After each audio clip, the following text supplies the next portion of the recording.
Hello, welcome. This is our seventh broadcast. This will be our last individual content, individual unit broadcast.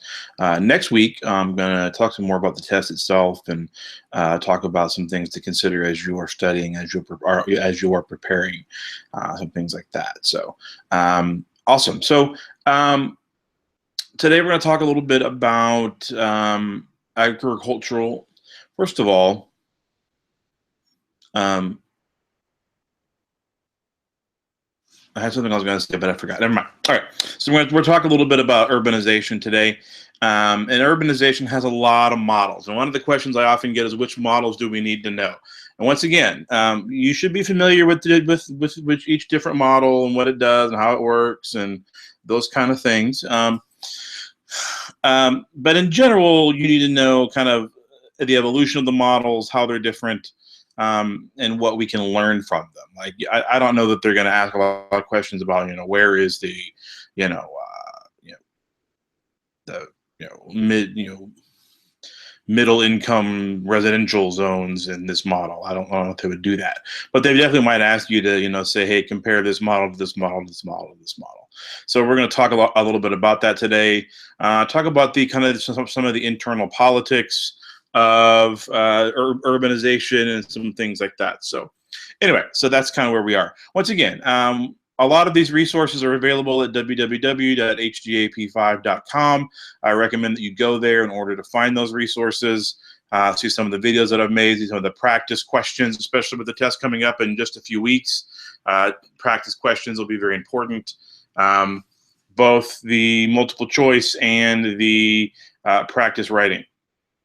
Also, some writing tutorials that you may want to refer to as well. Okay, so let's get started. So urbanization. So basically, urbanization kind of overall is kind of mapping the geography of dense clusterings of people. So where do people live closer together in dense population clusters, and what does that mean? What can we learn from that? What are some of the impacts of that? What kind of patterns do we see?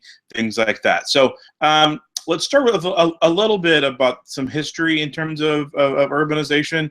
And one of the interesting things is urbanization actually kind of goes along historically with agriculture. So if we go back to 2 weeks to our agricultural discussion, where we had, kind of this over the course of several thousand years, this growth of urbanization or of agriculture, urbanization is very similar, because once that Neolithic revolution happens and people begin to farm and settle, stop their nomadic ways and settle down near bodies of water and things like that, cities begin to grow. More and more people settle, and we see these more dense population distributions happen. So just like we have with agriculture, cities change relatively little for many thousands of years. So some things to remember. First of all, often cities early on had their own government systems similar to ours, but they were often city states. So cities were connected for economic purposes, but not necessarily political ones. So individual cities, if we look at the Fertile Crescent, if we look at the Mediterranean, if we look at areas of the Indus Valley civilization, some of those kind of places, we see that there are these independent city-states, so that each city kind of was responsible for its own survival, its own government, its own policies, its own taxes, raising its own food, and had very little had autonomy relative to other cities. Yes, they traded. Yes, they interacted, but it was hard enough for one city to kind of survive on its own, much less other cities kind of taking over.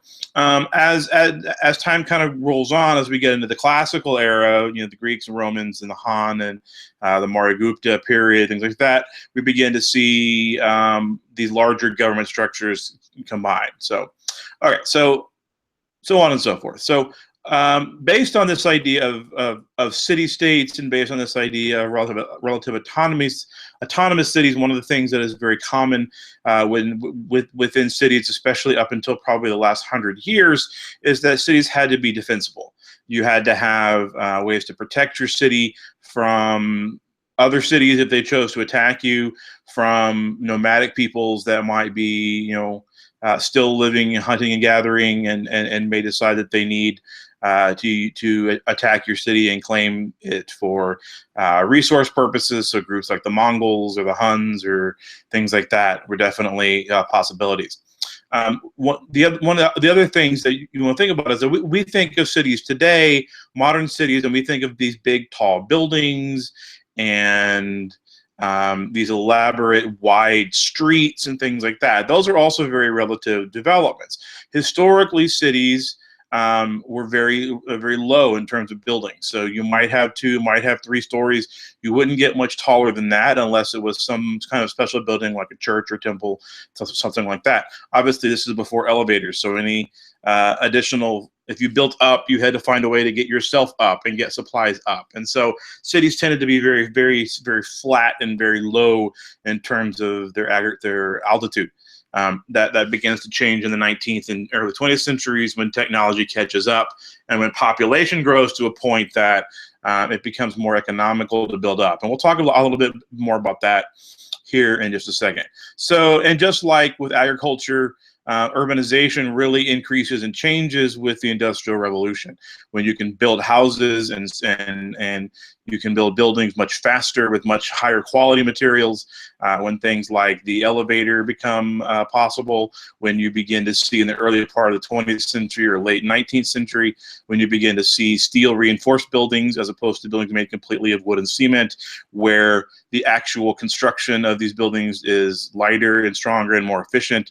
You begin to see these cities building up as opposed to staying low. The other trade-off to building up is one of these theories or one of these models that you'll want to remember, and that's the bid-rent model. And the bid-rent model, first of all, let's talk about a vocabulary term real quick that's relative to all of these models, and that's the idea of the central business district. And the central business district is the part of any urban area, urban center, in which there is a concentration of economic and logistical infrastructure kinds of things. So this is where you will see roads and highways and railroads converge. It's where you'll see lots of businesses kind of clustered together in kind of a centralized point. And the idea being, where those transportation infrastructures kind of interact is where you want to be, because that's where the goods and services are coming in. That's where it's easy to ship things out. And so what ends up happening is this CBD or this downtown area, and even ancient cities had these, whether they be market centers or political centers, things like that. But you had this kind of central part of town where all of the activity is. Okay, the trade-off to this, to having this centralized and clustered, is that that's where everybody wants to be, which in the end means that the price of real estate, the price to build, the price to put your business in the CBD becomes very, very, very high, like really high, right? So a piece of land building up to build a building is very, very expensive. It's so expensive that people can't afford to live there necessarily, right? You can't afford to build a house in the CBD because the square footage that you would need to, or the acreage you would need to build a house, is just simply out of the price range for most people to actually live, right? And we'll talk about how we get around that in a little bit. So the central business district over time kind of becomes clustered with high income, high profit, corporate types of businesses. So office buildings, banks and insurance companies and other, big companies and big kind of corporations, because they have the cash to build there. They have the money to build there. And they also, there's a prestige, there's a vibe of being in that CBD. There also is, the access to those infrastructures and things like that, right? So, and what we see is they begin to build up, because then we're only paying for the land once, and we're going to build up.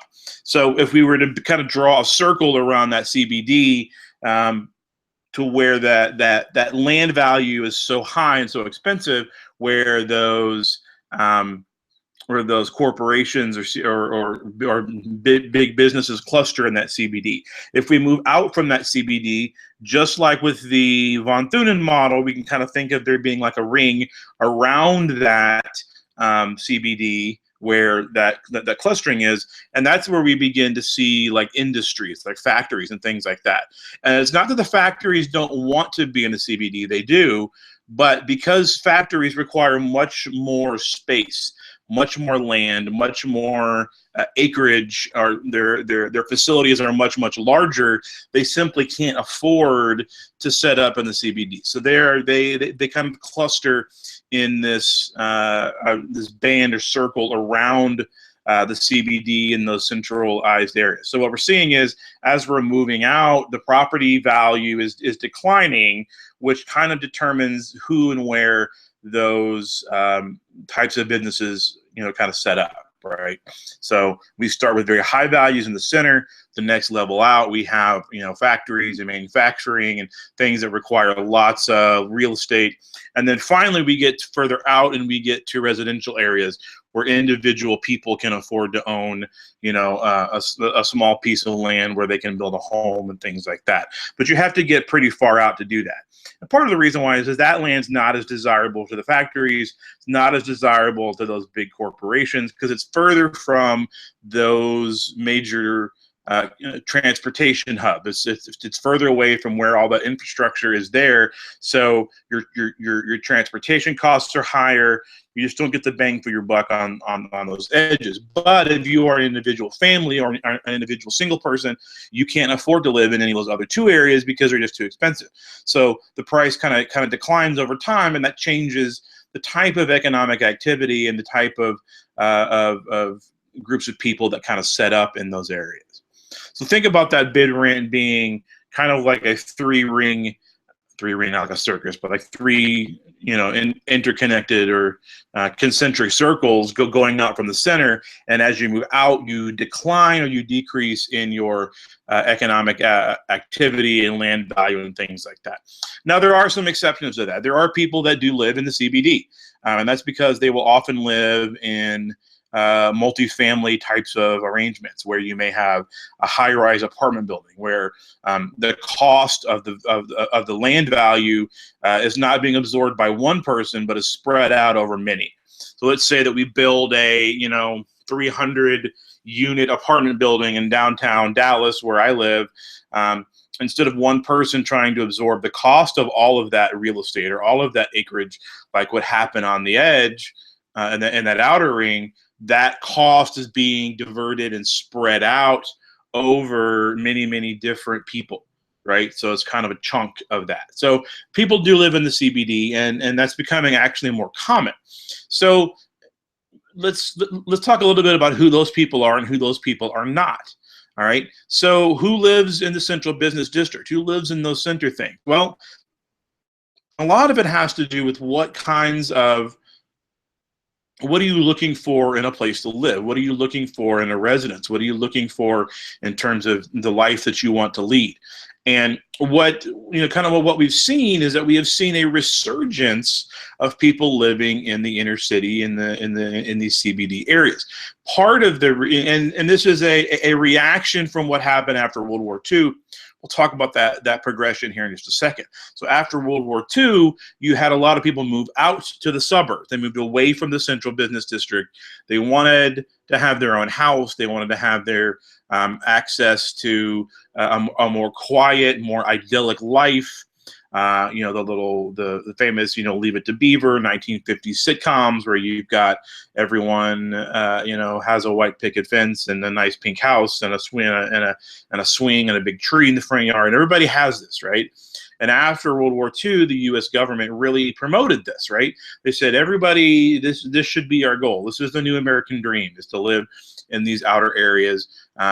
and you know, the men will commute to work in the city, the women will stay home and raise children, and you know, go to bake cookies and go to PTA meetings and things like that, right? So this is very traditional, what we would now think as kind of old-fashioned or conservative way of doing that. Now, there's nothing wrong with that. That's just, this is the way it was, right? So what ends up happening is those people who could afford it moved out of the cities and moved to these newly developing suburbs. The suburbs meaning areas that are not urban, but they're on the edge of urban areas, right? And this is highly dense residential areas, lots of houses in a very small area. You have lots of neighbors, you know, things like that. So people begin to move out to these areas to have this place of their own, this little white picket, this little, you know, little pink house with a white picket fence and things like that. And that was very important. Part of the reason why this was possible was the expansion of the transportation networks, one mainly through the development of highways that allowed people to drive further to and from work. So men could drive their cars into the city and drive it back. Also, the cost of automobiles went down significantly after World War II. Everybody owning a car in the suburbs was a manageable, doable thing that might not have been manageable or doable in the 20s or 30s, and definitely not the 30s, but even in the pre-war era. So all of this migration happens out. So the suburbs now, and even to this day, are kind of characteristic or are identified with family life, with good schools, with where you go to raise children, where you go if you want nice parks, you want, you know, Chuck E. Cheese, you want access to baseball, Little League baseball, and all kinds of things like that. Things that are associated with family life. So if you live in a suburb or you grew up in a suburb, as I did, those are all things that are very familiar to you. But you make those decisions based on the life that you want to lead. So when you move to the suburbs, you're making a choice to live there. If you are not interested in living in the suburbs, okay, if for example, you don't have any kids, let's just say you don't have any kids. My wife and I don't have any kids. This is by choice because you people are really expensive, and we would prefer to, like, you know, go on trips and things. Anyway, so we don't have any kids, but we also don't live in the suburbs either because, you know, or at least we don't spend time there. That's not where we spend a lot of our time. So when we want to do things, we do different things than than people with kids would do. We don't go to Little League baseball games. It would be kind of weird if I did, right? We don't do the same types of things, right? And so what ends up happening is as the rate of fertility kind of declines, as younger people begin to have higher incomes based on the booming economy, based on higher education, based on you know, some movement and shifting in the economy, more people who are single or married but don't have any children begin to move back downtown, right? Back into these central business districts, back into these urban centers. Okay, and part of the reason why is because what do these places have to offer? Well, they might have nightclubs where you could do dancing. They might have, you know, the cool, you know, craft beer pub. They might have, you know, professional sporting events nearby. They might have access to parks and things like that are different. They're just different. They're not places where you would hang out with kids. They're places where you would hang out, you know, with other grown-ups and things like that. And we can kind of divide these individuals into two groups called sinks and dinks. Sinks meaning single income, no kids, and dink meaning dual income, no kids, right? And it's that no kids part that's important, once again, because, you know, you guys are really expensive. Anyway, so when we talk about this distribution of land value relative to development, we have to think about these exceptions that occur. Think about these sinks and dinks moving back into the cities. Think about the moving of people to the suburbs and that ongoing process. And that's still an ongoing process, right? That's still where you see the vast majority of urban or suburban growth, where you see kind of the largest clustering of kind of higher income kind of people. So a couple of caveats or a couple of other points I want to make before we move on to some more topics is when this migration occurred after World War II and people moved out of the city into the suburbs, the one of the terms used for that is white flight. And the idea being that after World War II, it was predominantly white Americans that could afford to do this. White Americans had the means to move, which meant that as they moved, they also took the economic base with them. They took their money with them. So now the schools that were being supported by these kind of higher income people, the public services and things like that, then left. The people that couldn't afford to leave were still in these inner city areas, these central business districts, living in kind of some older and perhaps becoming more dilapidated or run down types of places to live. But now they don't have a tax base of those wealthier people to help support that and to help rejuvenize that. So what we see is between the late 1940s and probably the early to late 1990s, we begin to see a gradual decline in the quality of the physical structures, of the infrastructure, of the services, and some of the education systems in some of these urban centers. And what we begin to see is that the people that lived there continued to fall into deeper and deeper and deeper poverty because they simply did not have a way to get out. They could not afford to move to the suburbs. They could not afford to pack up and move to another town because they were tied to this space. So that white flight, okay, and that's not meant to sound pejorative. It's meant to be descriptive. Really had an impact on that inner city. Now that, interestingly enough, later when these sinks and dinks start moving back into town, and by the way, I am a dink, right? I'm not, I own that, right? When these sinks and dinks begin to move back into these areas, they want to move back into these old neighborhoods, into these old places. But they don't want to live in the old rundown places, right? They want to live in new places or pretty places or restored places, right? Which I could appreciate. My home was built in the 1920s, so I understand the desire to live in an old place. So they would move back in these neighborhoods and they would rebuild them and they would clean them up and they would repaint them and they would bring in more services and they would bring in more infrastructure and they would make them old and classic and very much desirable to people in these kind of higher income, higher education brackets. And you're thinking, great, awesome. They have gone through this process of renewal. One of the terms for this is what we call gentrification. However, while that's really good for those communities, it's good for those improvements to happen. It's good for those buildings to be saved and preserved, and the history of those things to not be. The downside, when those folks moved in there and they redid those areas, there were already people living there. And now that those houses are more desirable, if that neighborhood is more desirable, that the people living there and wanting to live there are of higher income, this causes a problem for the people who lived there before. Remember, they lived there because it was cheap. It was run down and cheap, and that's why they were able to live there.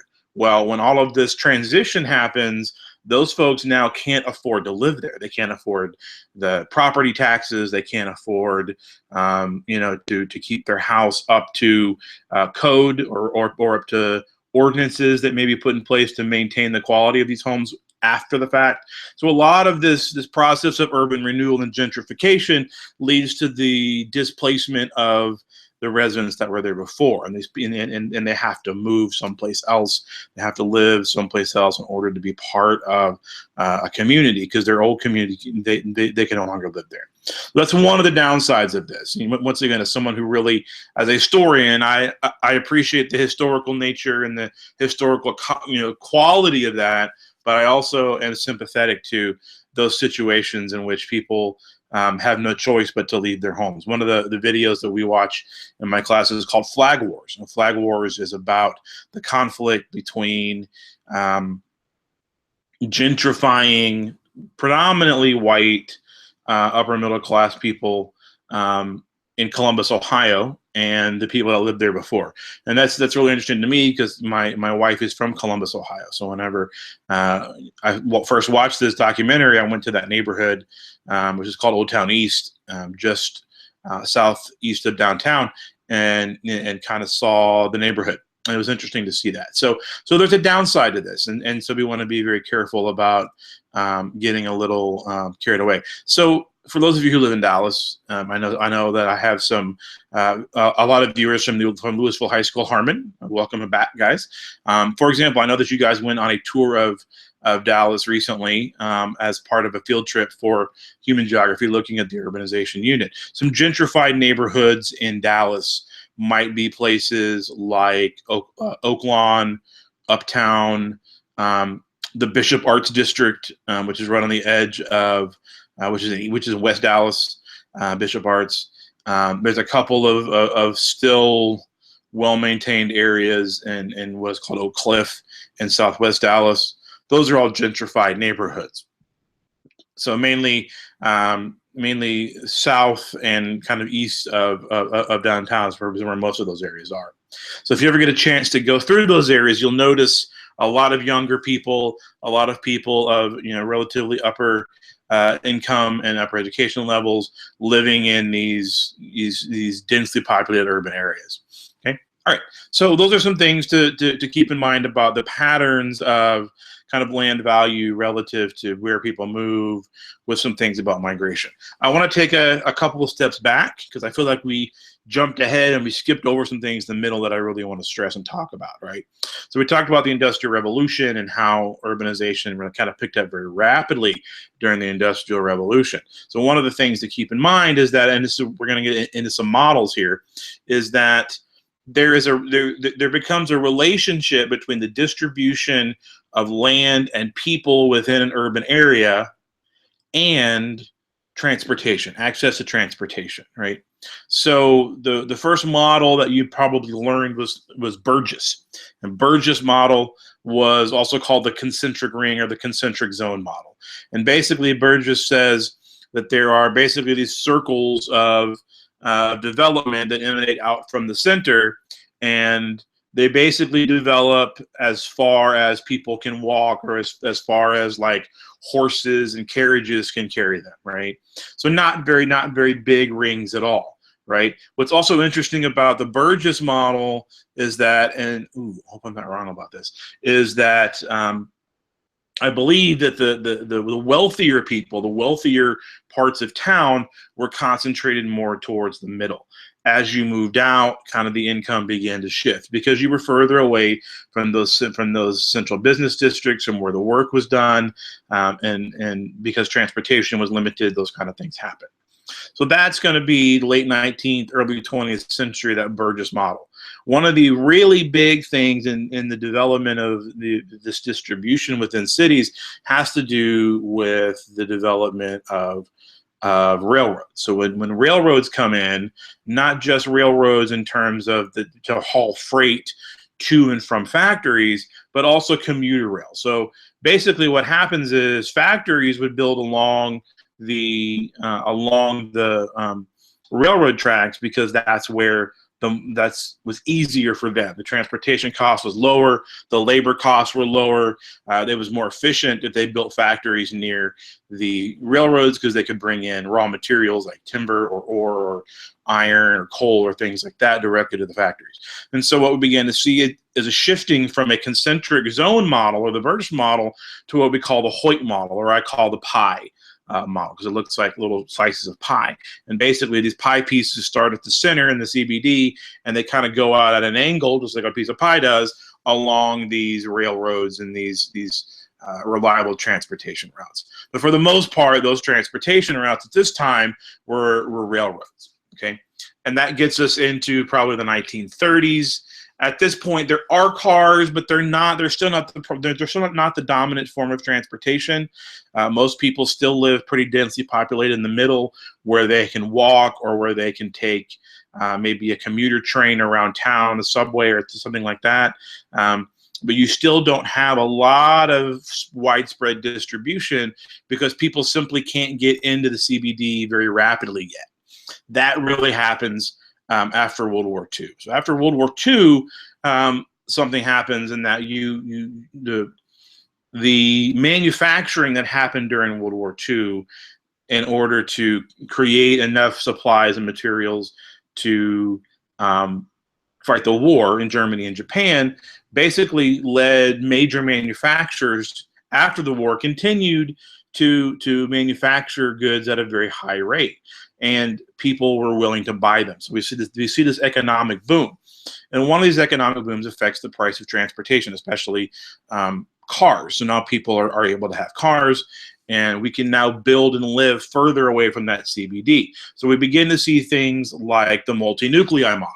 And the multi-nuclei model basically says, okay, as we move out from the center, as we now have transportation, as we now have the ability to live further away, then instead of there being one CBD where everything is concentrated, there may be one big CBD in the middle, but there also may be some little smaller kind of areas that support those people that live further out, right? So, you know, I don't want to have to go downtown to go to the department store, you know, Penny's or Sears and Roebuck, or, you know, my grandmother used to go to Hemp Hill Wells. That was the big store in Lubbock, Texas, right? And so what would happen is some of these things would kind of sprout up in smaller numbers and less densely around the outside, further out, creating this multi-nuclei model. And the way this was able to happen was that you now basically could have your family in two different places. You could have a workplace and you can have a home place, right? One of the concepts that used to be on the AP test, it isn't as much anymore, is the idea of activity space, meaning can we map, we did this when we talked about migration, right? Is can we visibly represent the areas in which people travel and do business or interact or do some kind of activities on a regular basis. And what we learned from this process was that historically, especially in the post-war era, men had a much larger activity space, and that they traveled much further, but it was very small and very narrow, and that they only went to a couple of places. So men would go to work and they would go to home. They would go to work and they would go to home. They would go to work and they would go to home. Okay, what they discovered about women. So they think of men's activity space as being very linear, and women's activity space was smaller, but there was lots of different places. So it wasn't just home to work, home to work, home to work. It was school to grocery store to soccer practice to park to things like that. And it created more of like a wheel and spoke effect. It created more of a circle as opposed to this linear idea. So this idea of activity space and this idea that we can have our work life and our home life geographically separated happens because of the development of this multi-nuclei model and the development of transportation that allows that to happen. So after World War II, the big push for the other thing that kind of drove this was during the war, men were out of the workforce in large numbers fighting the war, which meant that women came into the workforce. The problem with this was that when the war was over, we now had to figure out how do we now have a surplus of labor. We have lots of trained workers, and only about half of them we have jobs for, right? Or maybe not half, maybe more than half, but we don't have enough jobs for everybody. So this idea that women should leave the workforce and return home and, you know, start having babies and raising children and taking on these traditional, you know, very domesticated roles was part of this, right? And if you had the financial means to do that, lots of women did. There's actually been some fascinating studies. One of them is a book called Homeward Bound that I read in college, and my wife, who teaches stuff about classical feminism, kind of talks about, and basically this book was interviewing women that had left the workforce or had adopted this more traditional return to pre-war ideas about gender and economics and the roles of different genders and different partners in the home and things like that. Had interviewed them 15, 20 years after beginning this process, and most of the women in this book, kind of wish they had made different choices. Not that they didn't love their families or they didn't want that wasn't important to them, but that they would have preferred to have found a way to do both, which is kind of interesting. We tend to think of the people that did that as having no regrets, and I think there were a number that probably did, especially looking back now in a culture that's much more, I think, open to that idea of the two-family household with doing those kinds of things. Anyway, that's kind of a sidebar. The idea being that this multi-nucleon model develops. Then what begins to happen is the upper income, upper education folks living in the suburbs begin to get tired of this kind of commute, right? Why do I want to drive? So just a little background about myself. I travel about 50 miles. Let me rephrase it. I travel about 100 miles a day. My commute's about 100 miles from my home in Sherman, Texas, to the school where I teach in Plano. It's about 50 miles each way. So I spend a lot of my time on the road. But what we see over time is that there becomes less tolerance for this. More people want to spend more time with their families. They don't want to have to spend that much time driving and traveling. And so a lot of men start to look for employment closer to home.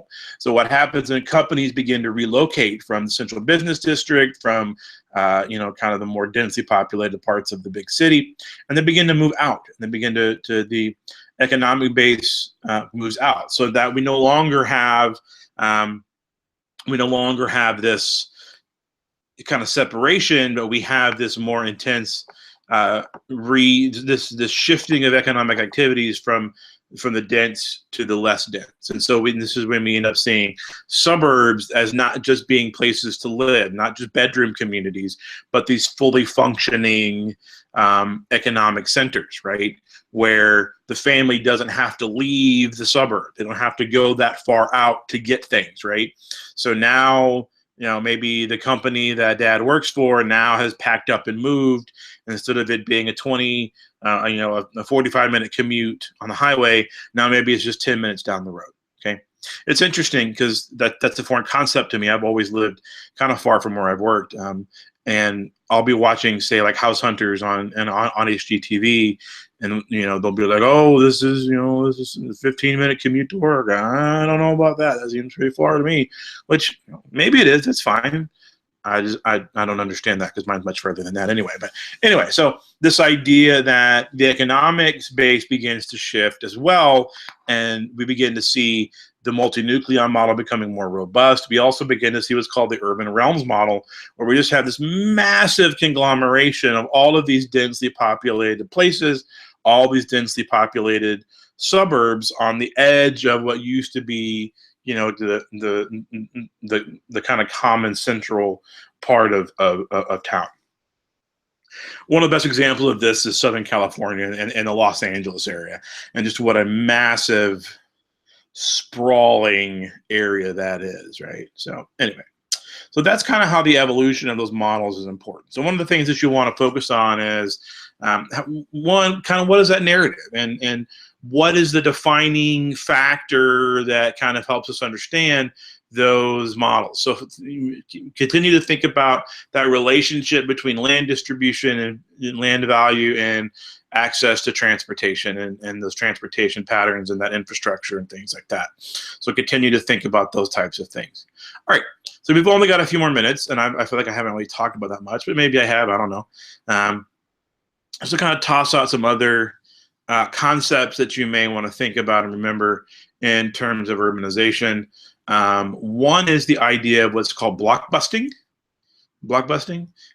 which is a practice that has kind of been outlawed now or is illegal in most places. And blockbusting occurred in during this suburbanization period, where what would happen is we talked about the majority of people that moved out of the cities and into the suburbs, especially in those early days, being predominantly upper class, upper middle class, well-educated white Americans. Well, blockbusting would occur in later stages of that when more successful people from other groups, so an Asian family or an African American family or Hispanic family might move into the neighborhood, and realtors would exploit kind of this fear and this distrust of the unknown, and would get the white people who lived there to sell their homes and move further out.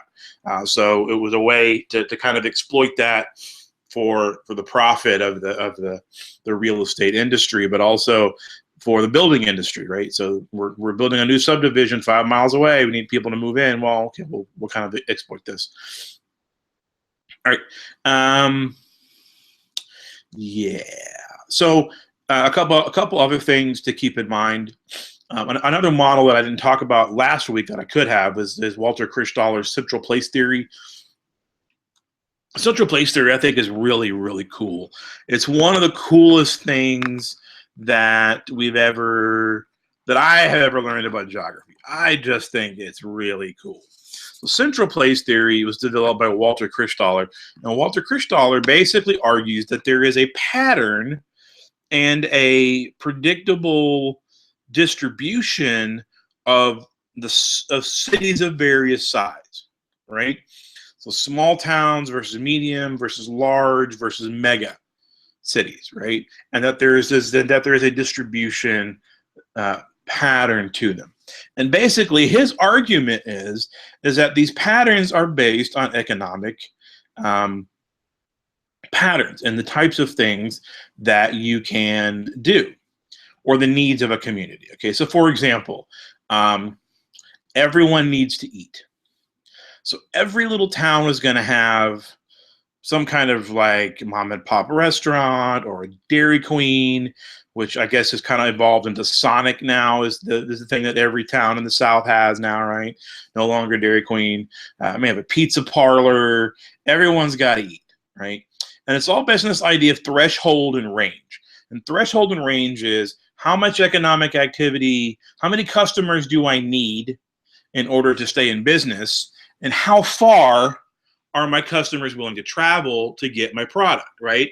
So, and this kind of determines what kind of businesses can be supported and what kind of population grows within a town. So, for example, small towns don't have a lot of people, so they're only going to be able to support businesses that, one, don't need a lot of people and don't need high profits in order to stay in business, right? So, for example, your pizza parlor, your Sonic, your mom and pop, chicken fried steak place on the corner, right? Your cafe, your small coffee shop. Those kind of places can stay in business because they only need a few customers, which is good because people don't travel a long way. I like pizza. Not like my wife does. She's kind of crazy about it in kind of, I think, some unstable ways. But anyway, but I don't travel very far for pizza. I will travel like 5 miles down the road to Ann Alstine every once in a while. For the most part, if I can't get it down the street, I'm not going to do it, right? So that's why when we see those small businesses or those small towns and the economic basis of those small towns, why they're limited, right? Because the size of the market dictates kind of how big they are. So for the next example might be, and this may be an out of date example because no one really buys this stuff physically anymore, but like a record store, a place where you might buy music, right? Think of I don't even know what to think of, Best Buy or something, a Best Buy. Not every small town has a Best Buy because Best Buy needs more customers. They need a larger volume of sales. They need people to be willing to travel further to their stores to be able to stay in business, right? So while every small town may have a pizza parlor, there may only be 5 Best Buys spread out over an area because the threshold that they have to meet is higher and the range that people are willing to travel is higher, right? And we can't support one of these in every town. The next level up, or this idea of higher order goods, may be a jeweler, right? So not every small town has a jewelry store. Why? Because not everybody buys jewelry nor do they buy it very often, right? You might buy it a couple times in your lifetime. You might buy an engagement ring, and then you might buy some other things, you know, later in life or things like that. But you may only go to the jeweler 3 or 4 times. But the products are very expensive. So these higher order goods are only going to be located in very, very few places. So if I want to buy a diamond ring, I may have only one town in the area that has a jeweler. If I want to buy the new Beyonce Lemonade album, you see, you didn't think I knew that, did you? I pay attention. I watch the news. Anyway, if you want to buy the new Beyonce album, all right, well, there's 4 Best Buys in the area. Okay, all right, cool. If I want pizza, I've got all kinds of options nearby. But all of this idea of threshold and range, this idea of lower order goods, higher order goods, kind of determines that not only does it determine the economic activity that occurs, but it determines how settlements in towns are distributed. So the best example of this is professional sports, right? And this isn't as big a deal as it used to be because there's a lot more professional sports than there used to be. But for example, you know, I live in Dallas. There's only one place in Dallas in this area of 4, 5, 6 million people in the Metroplex. There's only one place where you can watch professional football in person, and that's in Arlington, Texas, with that Dallas Cowboys Stadium or AT&T Stadium. Okay, in the state of Texas, with 20 million people, there are 2 places where you can watch professional football. There are 2 places where you can watch professional baseball. There's only 1 place where you can watch hockey, right? There's 3 where you can watch where you can watch basketball, but San Antonio, that's the only game in town, right? So think about it in that way. How many people?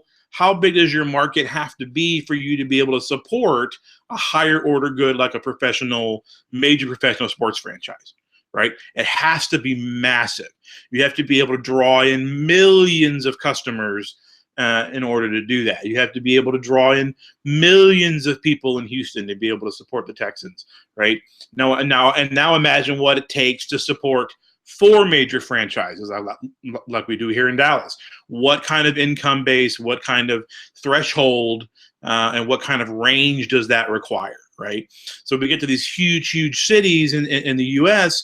where all of this economic activity happens, and we can just kind of look around as we move out from those at the decreasing amount of economic activity and the size and distribution of those settlements. Right? I think this is just a fascinating concept. Chris Dollar is really, really, really cool, the way that all of this kind of works out neatly. And Chris Dollar actually kind of mapped it and kind of decided that, and this isn't perfect, but you could kind of draw like hexagonal shapes between, you know, these different types of settlements because it's like the perfect, you know, equidistant shape in his mind, you know. But anyway, so we could have talked about that in terms of economic development. We could talk about it here in terms of urbanization. I just think it's cool. I mean, it's just that whole idea that, yeah, I need pizza so I can go down the street, but if I want to buy Beyonce album, you can't buy Beyonce. We don't buy people anymore. But you know, if I want to buy the new Beyonce album, I have to go the next town over. If I want to watch the Cowboys, I got to drive an hour and a half, right, to do that. And so, but just that idea that there's a pattern to that, and there's a relationship to that. Cool. All right, the last kind of concept that I want to talk about, and this came up ironically last weekend when I was having dinner on the patio with my boss. This came up, and there's this interesting couple that I was talking to her. She was a geographer, and I didn't know she was a geographer, but she used a vocabulary term from geography that immediately clued me in that she's either a geographer or she's taken geography class in her life, right? She used the word primate city. They were from Panama, and we were talking about kind of going to Panama, what kind of interesting things you would see there. And she talked about the idea of Panama City being the primate city. I'm going to talk briefly about what this term primate city means and what the rank size rule is and how that helps us determine these things, right? And a primate city is a city within a region or area or country that is proportionately larger than everything else. So you may have one city that is massive, and then other cities are not all that big, right? So the difference between, say, Mexico City and the next biggest city may be, 4 or 5 times bigger, as opposed to what we call the rank size rule, which is that the size of cities is proportional.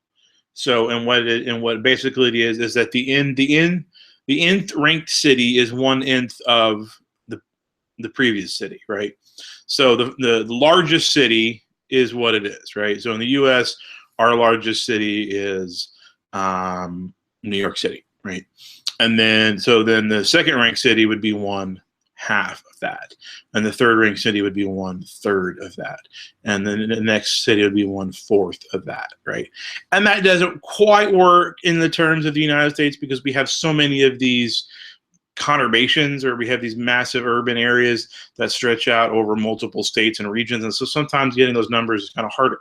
But this is kind of a general pattern we see in more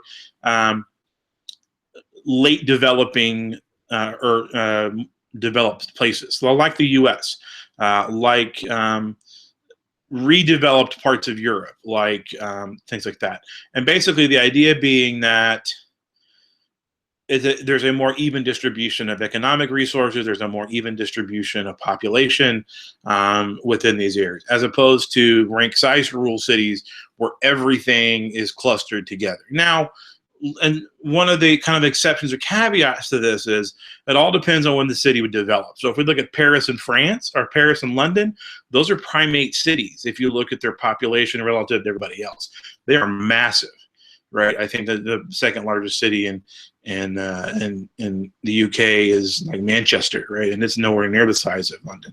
But part of that is because those cities developed hundreds of years before really any place else in the region did, and so they had this huge head start that they've been continuing to add to. And so it's not necessarily always a developed world distinction between rank size and primate, but you know, it's really about the age and the stage of development in which the country's in.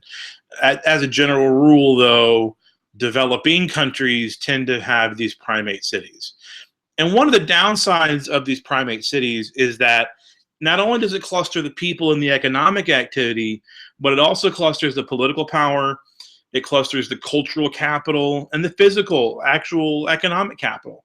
It's clustered into one area in one place, which makes it harder for people outside of that area, outside of that region, to access those things. And those people often feel very culturally isolated, politically isolated, and a lot of times economically isolated because of this massive concentration of resources in one place. Okay? All right. That's about all the time that we have for today.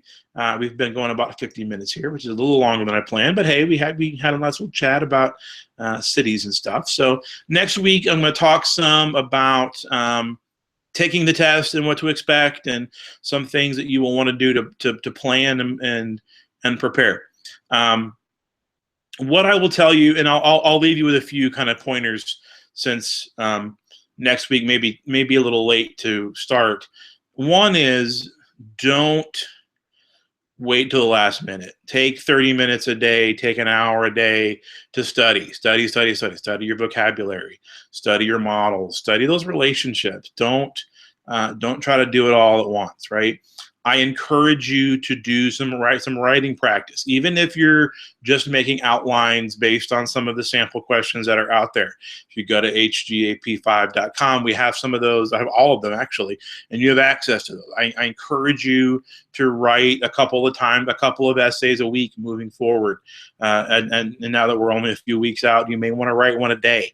And even if it's just an outline with some important key facts and some things like that, or the early stages of the writing process as I describe them in my videos, I recommend that you do that.